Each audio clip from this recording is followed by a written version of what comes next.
Hey guys, and welcome to another YouTube, a slightly different one. Today I'm going to be critiquing a couple of programs that followers have sent me that they've written themselves. Now, I've done a post on why you should and why you shouldn't program for yourself, so I thought it'd be a good opportunity for you guys to send me your own programs and then me kind of critique them, give you some feedback, and hopefully some good pointers to make them as efficient and as effective as possible. So if you do want me to do yours, please reach out with your program. I'll be more than happy to kind of critique them over a video. So yeah, do let me know, and hopefully you like this style of video.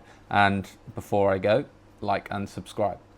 Hey guys, so hopefully you can see me. Now, this is a little bit of a breakdown on a program someone has sent me. I think his name is Nicola off Instagram, and he plays in Italy. So this is his program that he sent over to me. I'm going to basically, hopefully, give him some really constructive feedback in how to get the most out of it, what's good, what maybe could be changed. Now, first of all, he has sent it over on notes. Now, I like notes, but I just think it can get a little bit easy to change things and nothing really set in stone. Now, it doesn't always have to be that way. However, I think a notepad where you can really record your weights that you're lifting really helps, or having some kind of software, whether it's Google Sheets. I think that's a little bit basic as well. We use programming software for all of our programs. The main reason is the accountability goes through the roof. The adherence rate goes through the roof, and also the consistency. And I think if you're building really good consistency over a program over a long period of time, that's where we get the real results. So is Notes going to cut it in the long term? Probably not. If this program's going to be running for 4 weeks, maybe. But yeah, anyway, let's break into it. So he is in season at the moment. So he is running a speed and a upper body strength on a Monday. Tuesday is then a lower body session. Wednesday is a speed session. And then Thursday is a full body, and then Friday is a primer. So a fairly heavy week. I actually really like this split with regards to the weights. I wouldn't be using speeds on separate days to when you train. If you're training on a Tuesday and a Thursday, I don't think you need 2 extra days to then go and do your speed session. I would be using the speed prior to training, get there 20 minutes early, do an extensive longer warm up, and then build your speed in. So you're nice and warm and you've hit some real quality through that 20 minutes prior to training. That way, you know, you're warm, you know, you're ready to go, and you're going to be firing on all cylinders.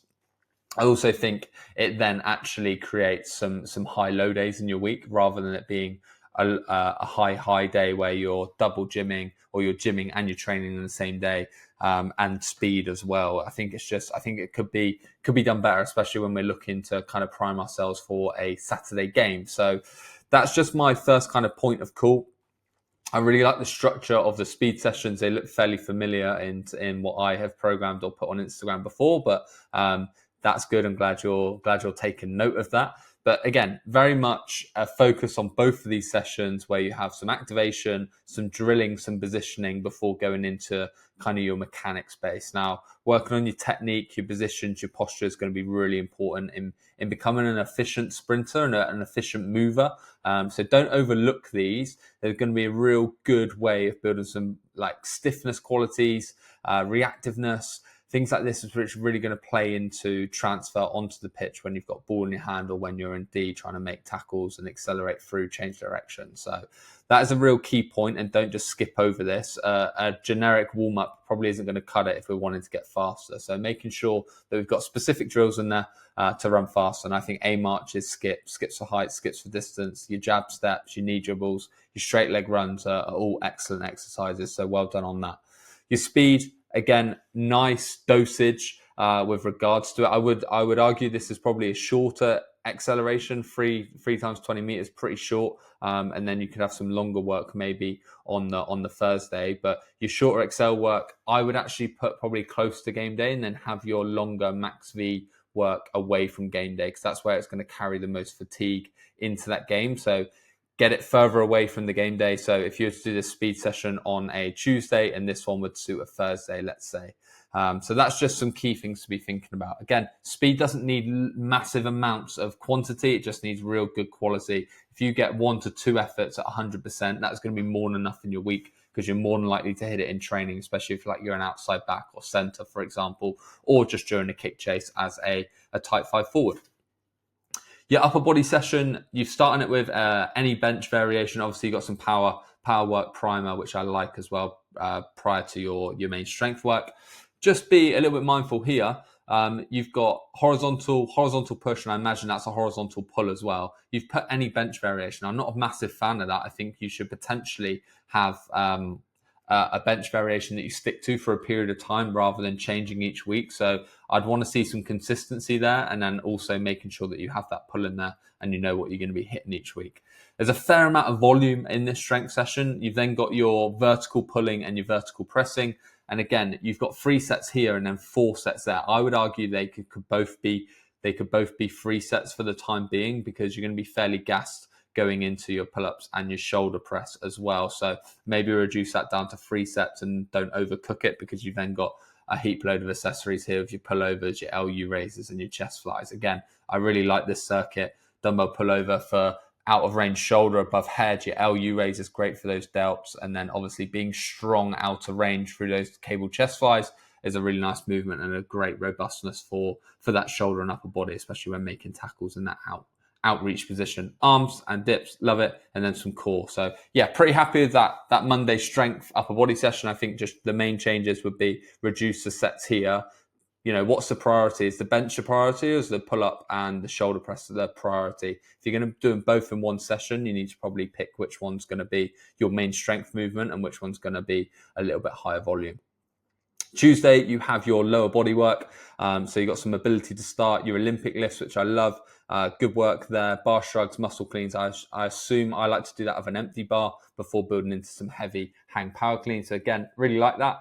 Then into your squats, 3 sets of 8, 7, and 5, and that's superset of a counter movement jump. Again, lovely strength power stimulus there. So I really like that coupled exercise. You're then into your RDL and some Copenhagen, which is awesome. And then you got some ISOs and split squats. That's a little bit vague there, but if that's kind of your robustness part, I think a split squat ISO loaded and then maybe a long lever hamstring ISO would be perfect, and potentially something to do there with your calf. Maybe a bent knee calf raise would really complete that session.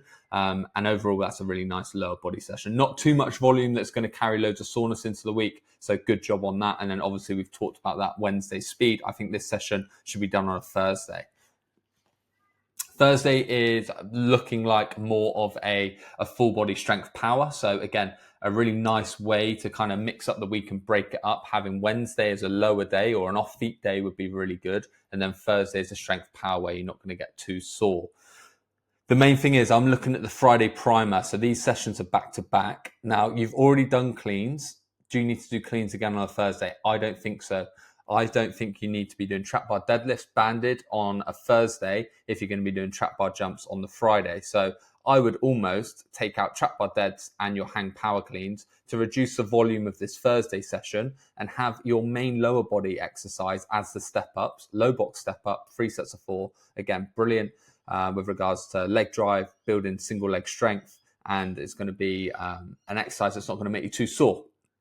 GHD curls. Now, I'm assuming this is going to be a Harrop curl. I would reduce the volume on that, potentially even just go to a seated hamstring curl that's going to be a little bit light, because too close to game day, you don't want loads of hamstring work, especially if you're training in the evening. They're going to be fried come Friday. They're just not going to have time to recover before Saturday, when you want to be your freshest. Performance is freshness minus fatigue. So just remember that. No issues with your upper body, 3 sets of 8 incline bench, chest supported rows, and then some pump. So big ones there. Take out the banded deadlifts, because you're going to do them on the Friday anyway. And then your hang power cleans, you've done them on Tuesday. Do you need to do them again on Thursday? I don't think so. If your Tuesday session's spot on, you don't need to then go and do it again on a Thursday. So condense that session slightly. And then your primer going in, you've got some trap bar jumps, you've got a banded broad jump, side propulsions, skating med ball jumps as your lower body power stimulus. And then you've got some upper body stimulus there. Supine med ball throw, perfect. Banded side to side push-ups, slingshot pulls, seated med ball slams, and then some arms.